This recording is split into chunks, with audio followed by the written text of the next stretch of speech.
আছে আপনাদেরকে কিভাবে সোজা করতে হয়।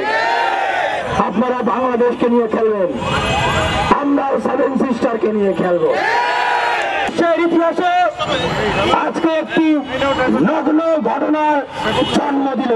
আজকে এই উগ্র বিজেপি সরকারের এই নেতা কর্মীরা, ইসকনের এই উগ্র সন্ত্রাসীরা, জঙ্গিরা, RSS এর এই উগ্র সন্ত্রাসীরা, জঙ্গিরা বাংলাদেশের সেই দূতাবাসে আক্রমণ করে তারা প্রমাণ করে দিল যে তারা একটি সভ্য জাতি কিনা। বিশ্বের যে সভ্যতা, যে ভদ্রতা, সেটিকে তারা ধারণ করে কিনা। একটি ভারতের মানুষের কাছে প্রশ্ন রাখছি, আজকে ভারতে যে ঘটনা হয়েছে, এটি কি আপনাদের সভ্যতা এবং ভদ্রতার পরিচয় প্রকাশ করে কিনা? যদি আপনারা এটিকে সমর্থন করেন তাহলে ঠিক আছে, বাংলাদেশের মানুষও সমুচিত জবাব দেওয়ার জন্য প্রস্তুত আছে। আমরা দেখেছি এই মোদী সরকারের আগ্রাসী কার্যক্রম। এই কানাডার হরদীপ সিং নিজ্জারকে নিয়ে কানাডার প্রধানমন্ত্রী জাস্টিন ট্রুডো কিন্তু বলেছিল, এটি কে করেছে? মোদী সরকারের এজেন্ডা করেছে।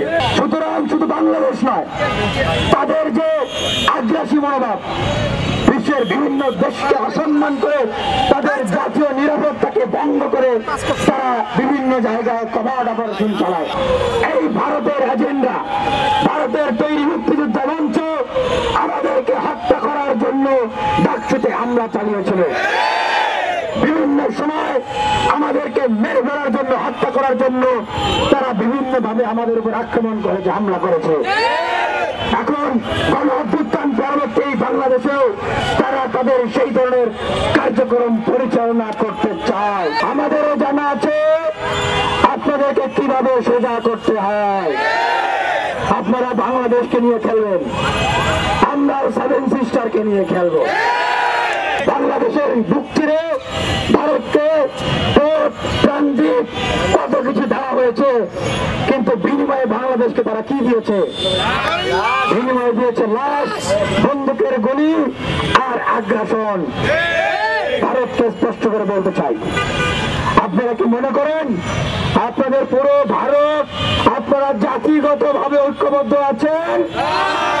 আপনাদের বিভিন্ন অঙ্গরাজ্য খোঁজ খবর নেন, আপনাদের দিনের পর দিন নির্যাতন, নিষ্পেষণ, বঞ্চনার কারণে তারা এখন স্বাধীনতাকামী আন্দোলন গড়ে তুলছে।